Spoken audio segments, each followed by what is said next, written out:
Hi everyone. Hi to Reka and CD. Now let me share the screen first. Hope you guys are able to see this. Right? Cool. Okay. Now, what I'm going to share with you today, this is a topic that's given mapping stakeholders, building alliances to promote inclusion in international activities. Now, these are the topics lined up. We're going to recap a little bit on inclusivity and internationalization. Who are the stakeholders? What, why, when, where, and who, and how. We're going to build the alliances and the outcome at the end of the day. So now I think you've gone through, this is the third one, the third series. So you would have known now what is internationalization of higher education and how you're going to make it inclusive for all, you know, rather than the minority of the students or the higher education institution community and also the community outside. So it's getting everyone to look at who are the stakeholders particularly, and it's to get everyone on board via the internationalization activities that you can or you will be doing or embarking in the future. So what's most important, right, in order for you to do internationalization, there has got to be a strong culture. ASEAN here is internationalization and the values. All right, the values of internationalization at your own particular institution. Everyone has to work towards it, because I'm very much aware that all of you here comes from various backgrounds. Some of you comes from the international office, some of you are academics, some of you are in certain office that involves in some global network. All right, but as you may have known, when you talk about internationalization, the culture that's embedded with internationalization is always something about relation, right? That is why a lot of the office that's put in charge on internationalization is called Office of International Relations. So it's building that relations that would, at the end of the day, when you do it, it will give you an outcome, and the outcome has to have an impact towards your own institution, yeah? So who are the stakeholders? Because you need to know who are the stakeholders in order for you to get all these people, because you do not want internationalization just to focus on certain people, because we have already known when we talk about ASEAN, right, it's about mobility. When it's about mobility, there's only a handful of people who are able to go for that mobility. So how do we get everyone to be on board? All right, so who are they? Who are the target group or the beneficiaries that can be included in the higher education internationalization plan? So if you look at this particular drawing, all right, there are definitely the ministry, okay, who are the ACI strategists, who are the policy makers. And then you've got also the students. These are the center of your internationalization activities in the universities. And who are they? They're the local students, they're the international students, undergraduate, postgraduate. So you see they're full-time exchange, interns, summer students, and then you've got research students and all that. So everyone at the university, the students, cannot be left out, all right? If they're not able to do mobility, then what can you do, right? And then the community, where you can see the community is actually, the community is the public community. All right, and also the ones that's near the local community, near to your institution. Then you have the staff, who are the academics and also the support staff. Then you also have your partners. And who are your partners? University partners, the association networks, and then the ASEAN internationalization country platform. For instance, like Erasmus, Share, RIHAT, that, yeah? And then you've got, RIHAT is in ASEAN. I think you've heard Dr. Romian speak before this. And who are the industry people, the embassy, the High Commission, okay, the branch office of international companies, or any international organizations. So in making sure your internationalization agenda, you need to look at all these stakeholders that are involved, the beneficiaries who are going to get the impact of whatever that you have done.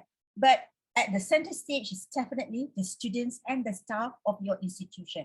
So if you look at the ministry, that's a foundation, okay? There's a foundation that sets whatever that you're going to do at your institution, because you need the ministry to assist you in a lot of things. Partly the policy, Okay, so in order to do the internationalization at the ministry level, so I'm holding another cap now, all right, there are diversification strategy, which we look where are the countries that we want to focus. This is when you see sometimes the ministry go and attend, certain education expo and all that. And of course, the ministry, particularly in charge of the higher education or look at education, will always have students at heart, all right, and grow global competitiveness, international curriculum, and country skills needs. So if you look at this, the diversification at the ministry level, what we look is who are the people who's going to come into our country? All right. What are the offshore offering that we can assist the university? This is when we can have branch campus outside. And what kind of the digital offerings? Because we're not talking after the pandemic. And when it's students at heart, what are the students' experience? This is when the visa, the immigration issues comes in. And then the students' well-being. All right, how are they being involved, and how are the international students or even our local students who goes abroad are being taken care of? Growth and global competitiveness is to look at whether the ministry can have incentive and package measure. For instance, like Malaysia, we have this particular package where we encourage international students to come, where we give exemptions of fees, but it's very, very competitive. And then when when the ministry wants to expand growth, we look at G2G engagement, the institutional network, and of course, the students' permit to work, because these are the attractive package that the government can provide. When we talk about international curriculum, now we've got to have that quality framework. All right, there must be a framework that governs, that the academic looks into when they want to offer whatever courses that involves the international student. And on top of that, the country skills need, whether there are international skills training, because nowadays we're talking about what we call all these short trainings and all that. So that's something that we can look into at the ministry level. So at the ministry level, we look at all these things, and there'll be policies of internationalization, policies of getting international students to come in that needs to be put in place. And these are the things where the higher education institution look at this and how they can go about. Yeah. So if you look here, the policy, and then the higher education institutions, I mean, you guys at the university must know what are the policies, what are the internationalization strategies that have been put, so that you guys will be able to work towards that, right? Because the country, the ministry itself wanted definitely the universities to move forward, to get more people to come because it brings income. And I know the countries in ASEAN, particularly in Philippines, yeah, the Commission of Higher Education has put up a lot of policies, a lot of effort, making sure that the internationalization actually really moves forward. All right. Then once you know what are the policy, this is when you can adopt whatever that has been stated by the government, yeah, by the ministry, to look. And one of it is the global competitiveness. You see that I've got the box there, building alliances. So we're going to talk about that building alliances, yeah, particularly. Now, in order for you to do building alliances, I think most of you would have known, all right, when we want to build alliances, it's like building relations. How do we build relations? We need to meet people. We need to talk to people. We need to tell people about our university. So it is to expand your higher education growth. But what is it? Why, when, where, who, and how? All right. So it's to build the foundation. I always believe is to build strong relationship that last forever. Even you're no longer at the international office, even you're no longer at the university, it's that strong relationship that your institution has with another institution. Yeah. And to expand your institution. Why? Because you want to expand the internationalization plan, because you want to brand your university, you want to position your university. When should you do it? Now. It's not yesterday, or probably yesterday. Okay. Where? Based on your institution internationalization strategic plans. So who should you look into? Your international partners or the international network. And how you're going to do it? You need an execution plan. All right. So who can be your international partners? It has to be based on regions: Europe, Latin America, North, South, East Asia, and Asia Pacific. All right. Often when you go into an office, or even if you are an academic, whom should I partner with? If you come from the academic platform, or you are a teacher, or you're a professor, You've already got your network, because when you did your PhD, you've got your friends. When you attended conferences, you've got your friends.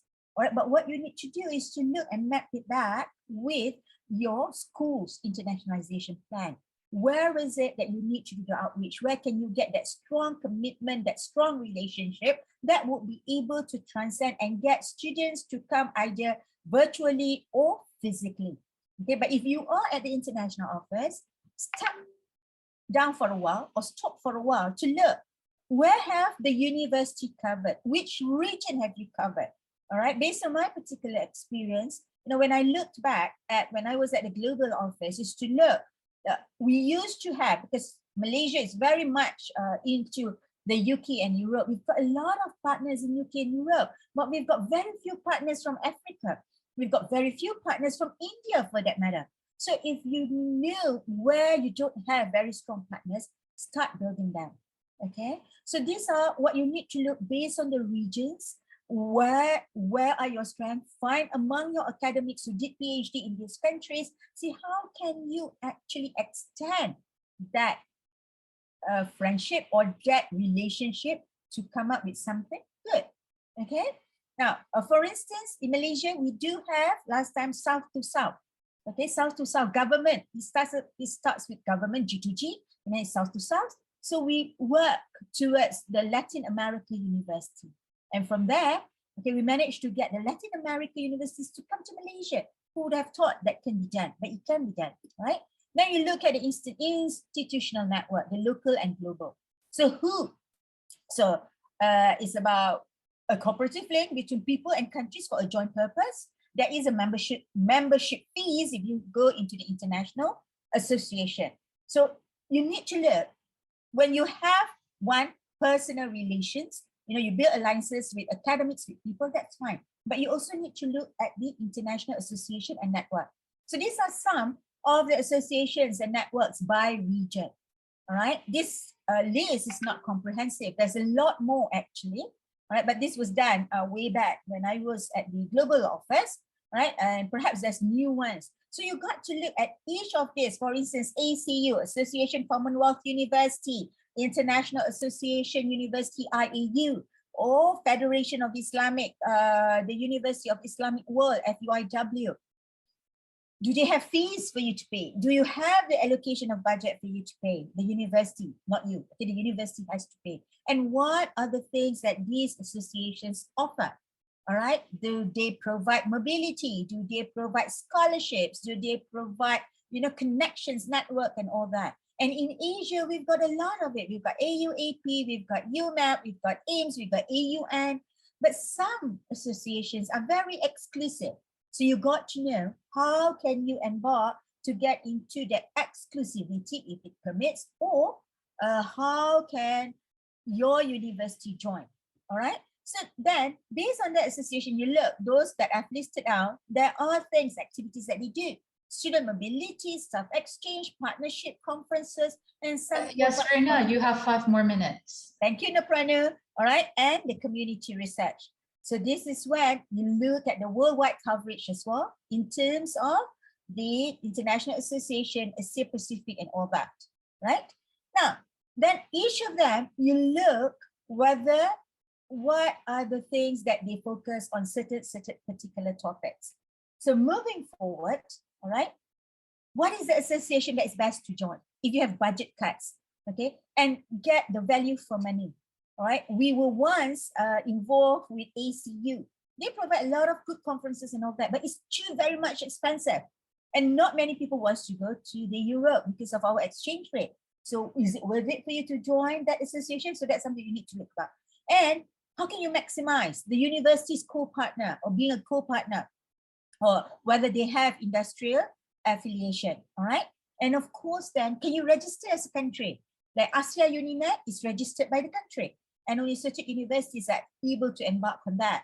And of course, then, whether your ministry at your country can spearhead the membership, all right? So how do you go about these other things, all right? Now, for partners, definitely you can do the online meeting, emails, international conference, for the community, communal activities.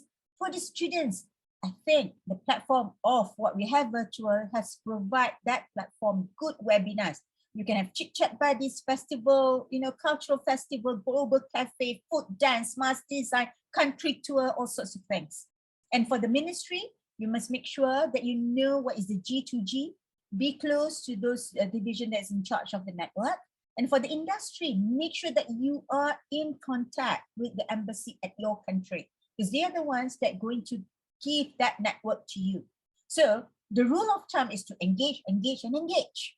You must always be in the radar, okay, of your partners, all right? And of course, you've got to do that. In order to do that, you've got to have intercultural skills and a people person. And when you talk about inclusivity, you want to include all these people, you must always think of others. What are the benefits that they're going to get when you put them, all right? And of course, then to promote inclusion, these are the activities that most of us have done. Competition, coaching, you can do movies, book reviews, classes, summit, conferences, all right? That to promote that these people can embark based on the topics that you want. So as a conclusion, why should you do it? Because you need to share the expertise, increase focus on students, and it's at the end of the day to strengthen your institution, to add that value if you're into ranking, branding of your university, and at the end of the day, positioning your higher education institution. And most importantly, whatever that you do, it has to have an impact, right? It has to have an impact. So whatever activities that you do, most of us are so engrossed of doing all these sorts of activities that we didn't have the time to sit back and look. What have we done? Where are we right now? How is it? So like I said, when you engage, engage, and engage, and explore, and engage, and explore, and engage, right? You need to make sure that they come to a point, okay, what is the outcome? Where is my university has been positioned in terms of internationalization? Are there more students that's coming in? Do I build that good brand? So these are when you say things that you do has to have an impact. Yeah. So literally, what I can conclude, there are additional materials that you can read. I've already given some of there are other more on videos and whatnot I've given to records. You can ask from that. So bottom line is, strong alliances can thrive even when these agreements exist, but they cannot thrive where free and open communication is shut down. So when I talk about engage, is having that open communication, all right, is having that skills to embark that relationship with your partner and make sure that you will always remember. The rule of thumb is in one whole year calendar program, all right, always ask how they are doing from the beginning of the year, middle of the year, end of the year, all right? Always engage your partner so that they can remember. And how can you do it if you have limited resources? Then I say, involve your staff, involve the community, involve even the students to assist you. It need not be you who actually do the program, but you can coach the students to do the program so that you can do the engagement. So at the end of the day, that is what inclusivity in internationalization is all about, to get people to move forward, to help the institution to move forward and to gain as much as possible from the internationalization agenda. So that's it, Pranu and CD. Thank you very much.